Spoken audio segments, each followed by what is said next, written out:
What's up, gang? Todd here, and today we're going to take a look at a brand new release. This is 8-bit music powered by Columbus Circle for the Nintendo Famicom.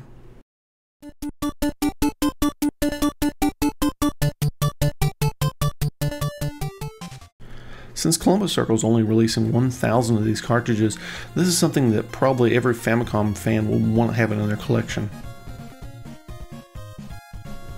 Alright guys, let's go ahead and get into this unboxing.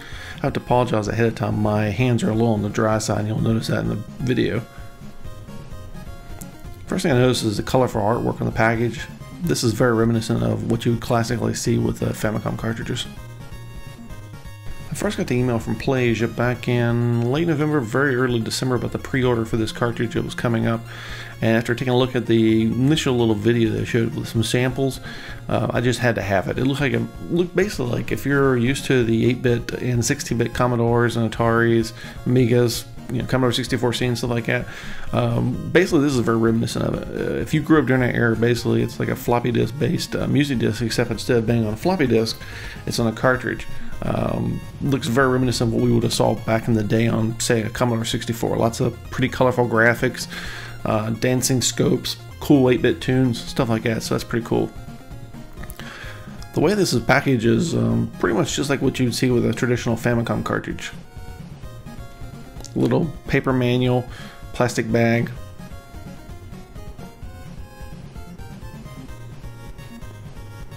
I'll go ahead and show you some up-close images of what the little paper manual looks like. And as you can see, it's all in Moonspeak. Japanese, so I can't read any of this. It does look like there is 11 tracks. I believe there's actually 12, but the 12th is more like a jingle of sorts. It's not really a music track of sorts. So there's really, technically, I would consider 11 music tracks on this. The cartridge feels just like what you would expect out of any other Famicom cartridge. Has a nice solid feel to it. Doesn't feel like some cheap Hong Kong special, even though it is out of Hong Kong. I really do like the artwork that they put on the cartridge and on the box. Pretty much just what you would expect out of a music type disc. And here's what you get in the box. Tell you what guys, let's go ahead and put this in my Famicom, boot it up, and take a listen.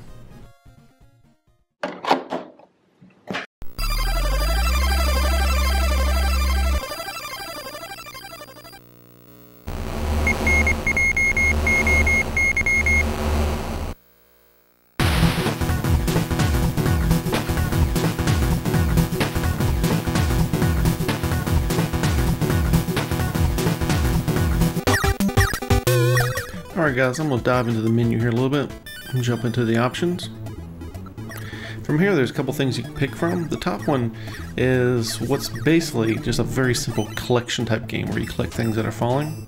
And basically just a fun little game where you have a time limit and a set number of ones you can collect. And as you play it more, the level progresses.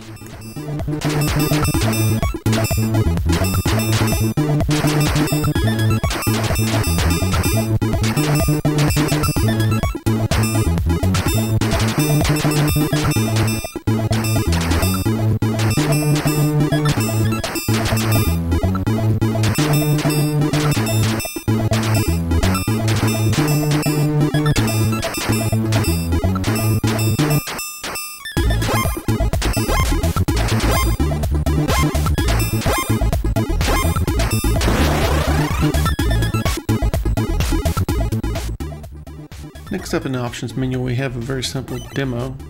Basically, this is just a bunch of colorful graphics as you can see in the background.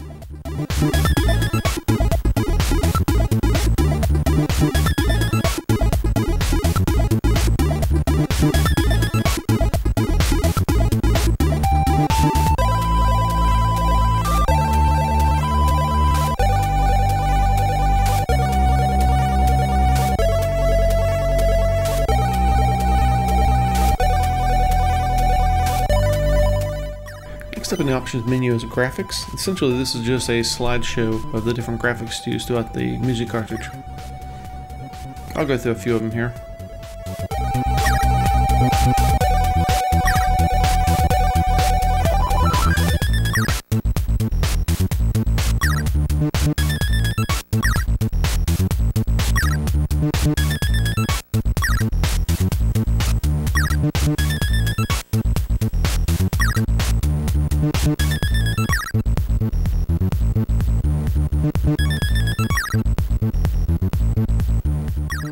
Next up is a sound option. Essentially, this is a music player, and you can listen to all the music tracks that are featured on the cartridge from here.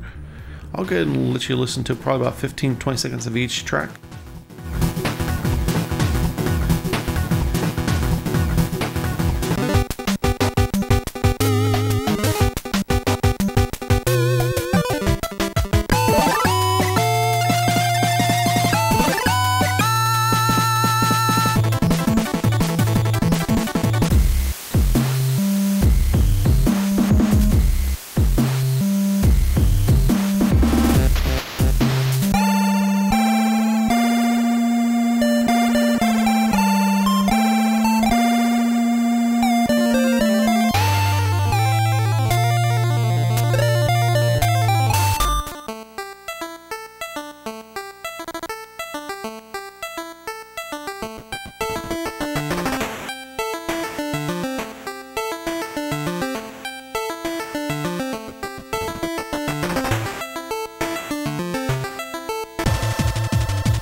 And then the final option is the license. And it's pretty obvious what this covers.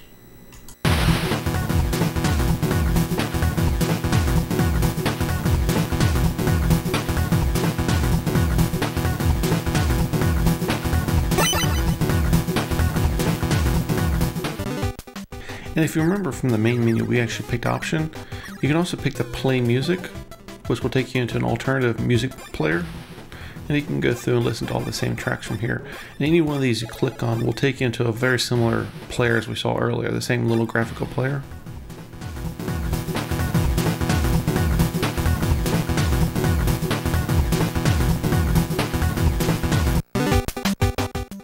I also noticed on the controller, if you press the select button while the music's playing, you'll see those little blue, green, red bars at the top. I don't know if that's measuring CPU time used, or if that's just measuring the individual channels on the Famicom that's playing tracks. Either way, you can press select and you can toggle that off and on.